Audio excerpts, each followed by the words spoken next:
You're listening to the Normal Isn't Necessary podcast, brought to you in part by the Gumball Head Sobriety Society and generous listeners just like you. For the latest updates, check out the link in our bio. January 7th, 2026. Another episode of the Normal Isn't Necessary Road Rants podcast is being produced on our way to work. And yesterday, on the 6th of January, we found out that we will be interviewing a Grammy Award-winning band from 2020, none other than the Body Count Band. I say the Body Count Band. It's Body Count. Body Count, fool. Grew up listening to them. And in my mid-20s, just kind of stopped. Don't know why. Just kind of stopped. I think musical tastes matured a little bit in a different direction and got into some different stuff. And as I came back into thrash, I found out that Body Count is still on the scene. So, in my early 30s, I only spent 5-6 years away exploring other music. I don't know. Early 30s, I came back to my thrash roots, metal roots. When bodies were being slewn about in the ambulances. So, pretty excited to interview Ernie Cunningham. Ernie C., as many of us know him, from the band Body Count. Now, yes, of course, there are some other factors and variables of Body Count, like it's their singer. And I don't know if he's always the singer or not. Ice-T. I don't know. Anytime I ever see Body Count, though, I see Ice-T as a singer. But I'm not interested in that. I'm interested in Ernie's story of sobriety and his connection with Dharma Punks. So, yeah. Now, of course, I'm going to ask about the music here and there. But you guys all know that sobriety stories are more interesting to me than fame and fortune. Because, music's pretty simple route.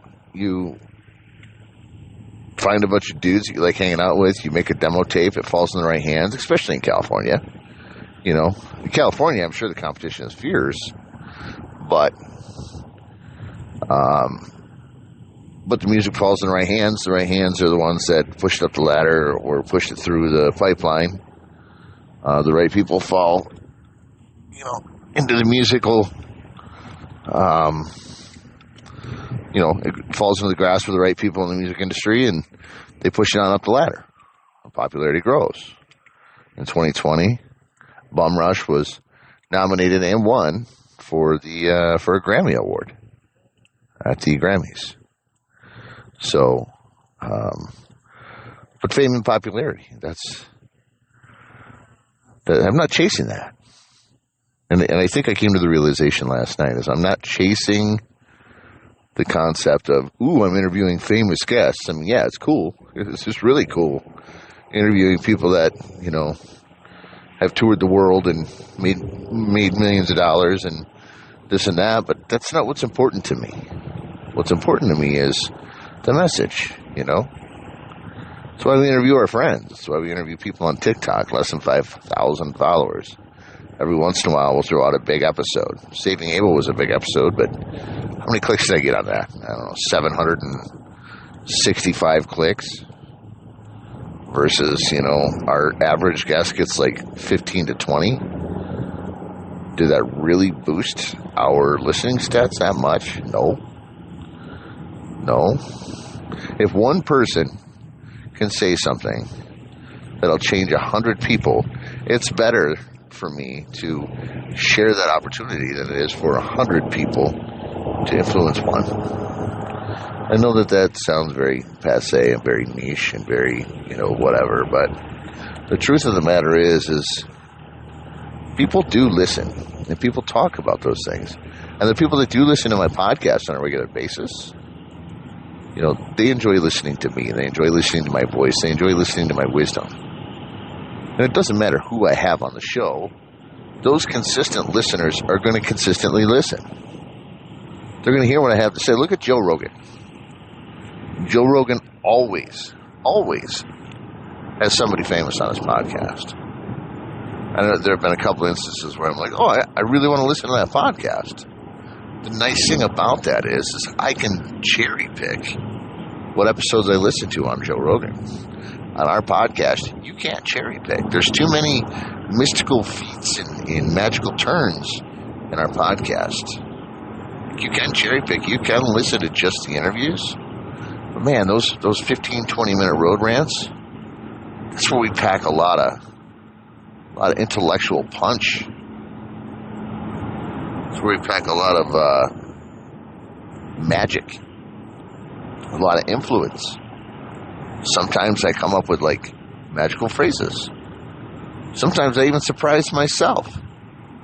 I'm about to surprise myself right now. The other day we talked about Trump and the presidential, the way the things are going in politics. And we don't talk politics very often here. We don't. I mean, obviously we do talk politics more often than not at all. But I had a conversation with someone regarding the podcast that I had done about healthcare. And the person said, wouldn't that look bad on me as a conservative if I utilize the government healthcare system? And I said, no, not at all. Absolutely not. You know, the way that the government has set up that healthcare system is not to pay your bill, it's to help supplement your bill. It's to help you be able to afford those things that you need in your household. And if that's with a little help from the government, great. If you don't need the help from the government according to their outline of financial, stressors, then they'll tell you don't fall into that category. Worst case scenario, you tried. It's like going into a test and not studying for it because you forgot, because whatever reason, and taking the test just to see if you pass it or not. Kind of like the ASVAB. I mean, you're supposed to study for that, though. Maybe that's a bad example. But anyway, like going in for a paramedic exam or going in for any type of test that you may or may not have had the opportunity to study for whatever reason, and taking that test. If you pass, great. If you don't, do you have another opportunity? Are you going to be able to test again? Will you be able to, take it again in the future? Is your score good enough to where you still get a passing grade overall? Like, there are so many variables. So if you don't apply, you're not going to know. And as I told this fella, I said when we first started off with our financial assistance, now mind you, yeah, we do have a lot of kids. And, you can have your opinions of me all you want. Our kids have Medicaid because I can't afford things otherwise. I'm just like you. I'm just like everybody else out there. Oh, you should stop having kids if you know what's good for you. Oh, you should stop having kids if you can't afford to live. I can live. But it's nice being able to have that assistance there when you need it. I don't care about me. I don't care about my medications. I don't care about my CPAP machine. I mean, I do. I really want them back. But those are all things that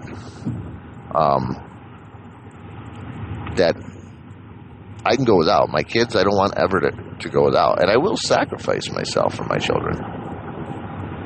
But the cool thing is the government allows us the opportunity to not have to make that sacrifice. And I'm not speaking up the government. I'm not speaking up politics. I'm speaking up these systems that they have in place for those people that need it. These were put in place back in the 50s, 60s, 70s, 80s for people in a situation just like me. The difference is I have 4 children. Back then it was 1 or 2 kids, and a majority of the nation was poverty-stricken. So they needed money for food, and they needed money for insurance. What most people don't realize is when you go from $80,000 a year as an annual paycheck to half that after your family size has grown, people don't give us the benefit of that doubt. And I don't care. People can have judgment all they want. I do what I got to do to take care of my family. But I had explained to this guy, he's like, doesn't that look bad at me as a conservative? Because I'm a conservative. If you're worried about your place in this world as, what your government or your political affiliation or political presentation is, who are you really living for? I have friends that are extremely wealthy and extremely Republican. I have friends that are extremely wealthy and extremely liberal. They pay their taxes. They do what needs to be done. They follow the rules. They take care of business. They handle what needs to be handled. And they move on. And in those times of need when they're financially strapped, and they figure it out. But that's the biggest thing. That's the scariest thing. We get comfortable in our positions. I was on LinkedIn last night. Saw a guy I've been working for AT&T as a IT systems manager and a data architect. 30 years at AT&T. They came in and said, hey, we're letting you go. He's like, I've never had a write-up. I've never been late. I've never been sick. I have been, but, never in excess. Guy's been there 30 plus years. Came in, handed him a severance check, and said, you're done. See you, bye. And the guy was just like, what am I supposed to do now? And they're like, not our problem. See you around. They're cutting the fat. Companies are cutting the fat. Companies are changing things. We got in right under the deadline for subsidies with the government when it came to our supplementation for our Medicaid and our help on the health insurance. We got lucky. Okay, there's people out there that don't. After the first of the year rolled over, they still had to scramble to figure things out. There are people out there without health insurance. Now, here's the biggest thing, and this is coming from someone who understands that insurance is not at the forefront of our concerns, but it is a requirement. We have to insure our cars legally in order to drive them on the road, right? If we don't have insurance and we drive them on the road, we're still going to be okay, as long as we don't get into an accident. Accidents happen. That's why they're called accidents. Same thing happens with your body, your machine. But I just can't stop thinking about that statement as a conservative. I don't care how much money you make a year. I think we're all conservative in our own ways. But to present that as an American citizen, to go without as a result of what their beliefs or their intentions are, to sacrifice and suffer as a result of what their beliefs are, I don't see why people would do that. In my world, 1 + 1 = whatever I want it to. But I'm not going to go without, especially if there's an opportunity to have what I never had before. Especially if there's opportunities for me to be able to take better care of myself or take care of my family, to better myself in a world that is constantly throwing curveballs at us financially. It sucks the way the economy is. It sucks the way money is filtered and funneled through different organizations. And, I'm starting to see businesses do the defunding of pennies. And, it's going to start with the penny. And we're going to get the nickels and the dimes and the quarters. Eventually, we're going to fall in line with what they do in other countries. There's no penny. It's a nickel. And then the nickel's not going to be valued anymore, and then it's a dime, and then eventually it's all going to go over to electronic currency anyway. It's going to eventually switch over to where companies don't take cash anymore at all. It's happening at football stadiums around the world.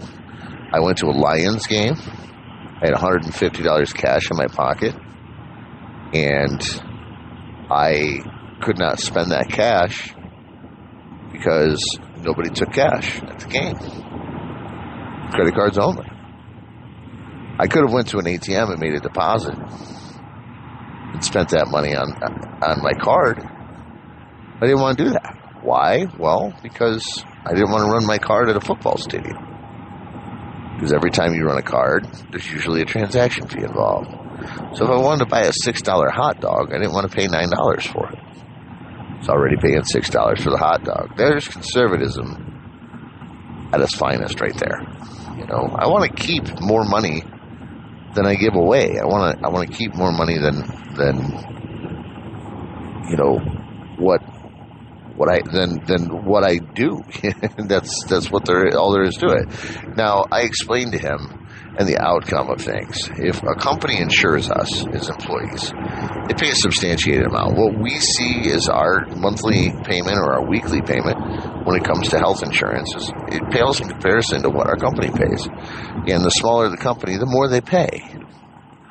And Trump's argument with, United Healthcare and him telling them you need to lower your premiums has come as a fact that, they're making billions and billions of dollars off the American people. Why? Well, let's put it this way. When it comes to taxation, you're taxed as an employee for working for a company. And then that company is taxed on employees working for that company. So the government's double dipping on their taxations. We don't get any of that back. So if there's a difference, let's say, mathematically, just for the sake of argument in math, of $20,000 between what you take home and what you pay in taxes, or take home and versus make, okay? If you make $50,000 a year and you only bring home $30,000 a year, it's a difference of $20,000. If Uncle Sam can help you out with $10,000 of that, giving you $10,000 back towards your health insurance, towards your grocery bill, towards your rent, towards your anything, and they get to keep another 10 grand, I don't know why that's a bad thing. I don't know why people feel bad about that.